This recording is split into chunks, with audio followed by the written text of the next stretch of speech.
Guys আজকে আমি দেখাবো চৈতিকে কিভাবে খাওয়াই। ঠিক আছে, ও হাতে খায় না, সেই জন্য ওরে মুখের ভিতরে চাউল নিয়ে চাবাইয়া তারপর আমার ওরে এটা খাওয়াইতে হয়। আজকে 3-4 দিন ধরে ওরে এইভাবে খাওয়াইতেছি। দেখেন মোটামুটি ভালোই একটা পজিশন এসে পড়ছে, কয়েকদিন পরে ছেড়ে দিব। সেই পজিশন হলে পাখের পালক জ্বালাইলে ছেড়ে দিব। এই যে খাওয়াইতেছি, দেখেন আমার মুখে দিকে খাচ্ছে কি সুন্দর করে। ও একদম আর মা মনে করে খাচ্ছে আমার মুখে থেকে। পুরো চাউল সবগুলো খেয়ে নিবে এখন আস্তে আস্তে। ওই যে খাচ্ছে, দেখেন দেখেন খাচ্ছে, খুব মনের সুখে খাচ্ছে, আনন্দ করে খাচ্ছে চৈতি। দেখেন এইতে দেখতে পাচ্ছেন আপনারা, এই যে দেখতে পাচ্ছেন, ভালো করে দেখেন। লাস্টে আরো ভালো একটা ই আছে।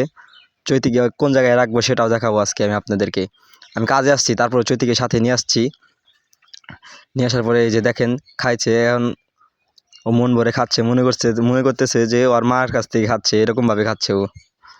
প্রতিদিন আমি ওরে এরকম ভাবে খাওয়াই, কিন্তু প্রতিদিন দেখাই না। আজকে ওরে নিয়ে আসছি কাজে, প্রতিদিনই যেহেতু বাড়িতে লেট হয়ে যায় এই জন্য ওরে কাজে এনে খাওয়াইতে হয়। দেখেন কতটুকু পরিবর্তন হয়ে গেছে। প্রথম দিন কীরকম ছিল, এখন আস্তে আস্তে দেখেন পাখের পালক পরিপূর্ণভাবে জ্বালিয়ে উঠছে সবগুলো। এখন ধীরে ধীরে আরে কয়েকদিন পরে পালক পুরোপুরিভাবে জ্বালালে তখন ওকে একটা উড়ালের উপযুক্ত হবে, যখন তখন ছেড়ে দিব।